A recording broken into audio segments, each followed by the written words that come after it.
welcome to Brain Bites for one more interesting topic. You also have a look at the part one of this explainer for full details, because today we are decoding a massive dietary illusion. Just picture this for a second. You hit the gym, you come home, and you sit down to a beautifully balanced traditional vegetarian dinner, maybe a classic thali. You look at the rice, the lentils, those colorful vegetables, and you think, great, I'm doing everything perfectly. I mean, it looks like the absolute picture of health, right? But what if that beautifully balanced plate is actually the exact thing keeping you protein deficient and storing unwanted body fat? We really need to figure out why your typical plate might actually be secretly working against you. So let's start with a pretty staggering piece of biological math.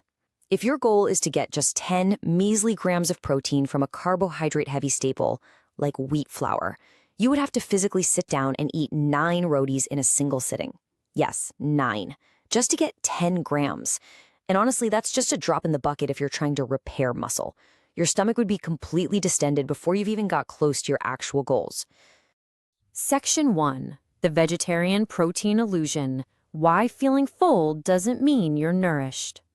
The fundamental flaw we often fall into is confusing sheer volume with usable nutrients.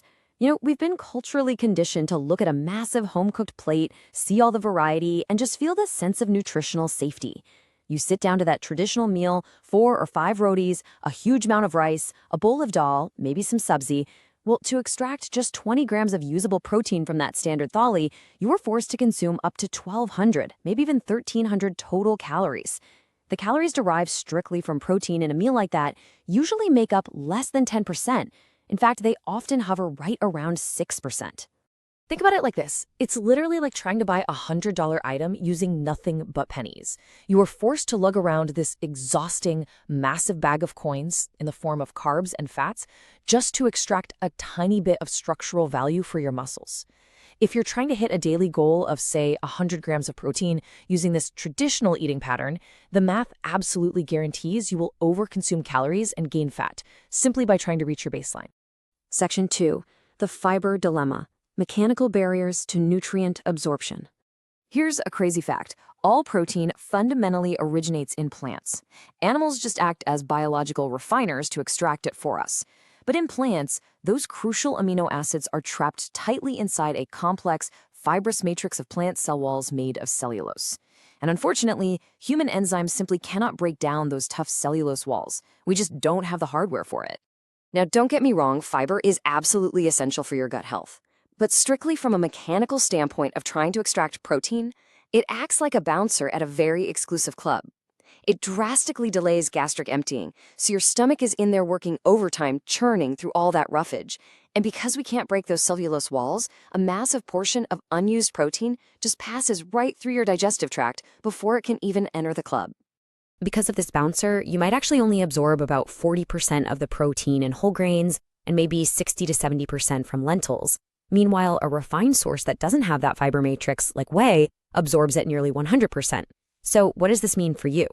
It means that if that tracking app on your phone says you ate 50 grams of plant protein today, it's almost certainly lying to you. Your body might only be extracting 30 grams. Section 3. Leucine, the ignition key, triggering muscle protein synthesis. But get this, the absorption rate isn't even the steepest hurdle here.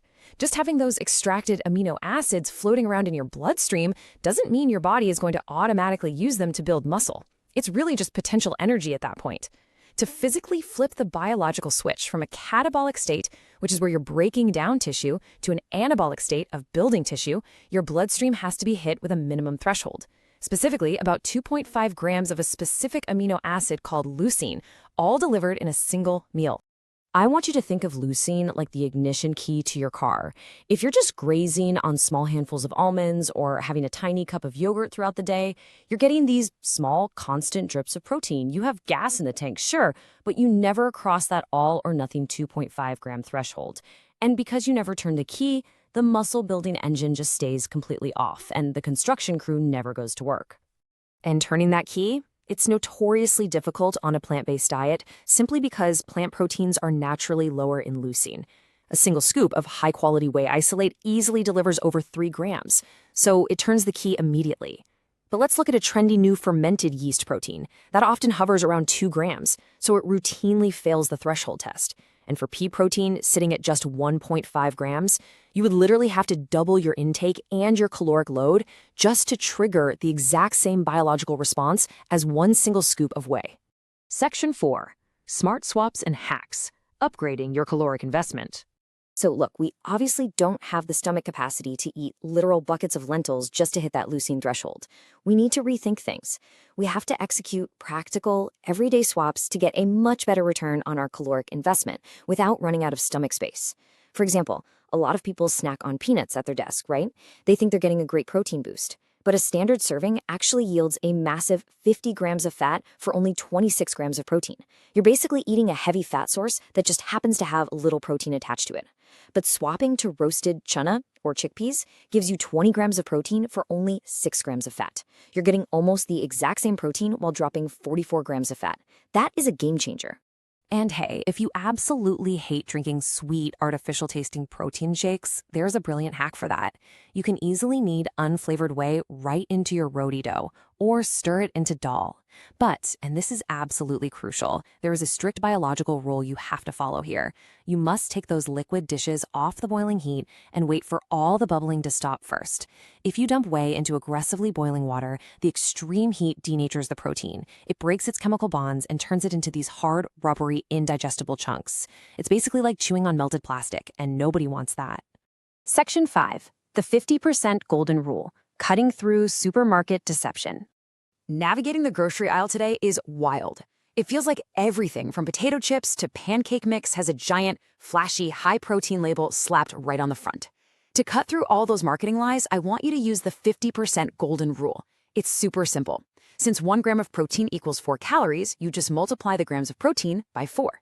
Let's say a snack bar has 10 grams of protein. Okay, that's 40 calories from protein. Now, divide that 40 by the total calories listed on the box. Let's say it's 200. That gives you 20%. The rule is, if that final result is under 50%, put it back on the shelf. Seriously, you are buying a carbohydrate or fat treat wearing a protein disguise, not an actual protein tool. Section 6. Reversing generational sarcobesity. Rethinking the family plate. Ultimately, doing all this biological math and rethinking your diet isn't just about looking good at the gym. When you zoom out, there's a much, much broader cultural consequence to ignoring this. It's really about addressing a severe generational blind spot that profoundly impacts our aging relatives. The end result of this blind spot is a recognized, dangerous medical phenomenon known as sarcobesity. See, entire populations historically praise cerebral, intellectual strength, while totally starving their physical structures. We watch our relatives become frail, and we just accept sarcobesity, which is the severe loss of muscle mass combined with the accumulation of dangerous visceral fat. We accept it as just inevitable aging. Actually, scratch that. It's not inevitable. It's decades of chronic, disguised malnutrition from these carb-heavy dietary traditions. So I want to leave you with this thought. What if redesigning your plate, doing the hard math of muscle synthesis, is actually the very first step to fundamentally upgrading the physical resilience of your entire family line? What if looking past these cultural dietary illusions is how we truly protect the physical independence and the longevity of the people we love the most? It really fundamentally reframes what it means to cook a healthy meal. Well, if you like this explainer, then please share with your friends and don't forget to subscribe to the channel. Keep questioning the traditions, and we'll see you next time.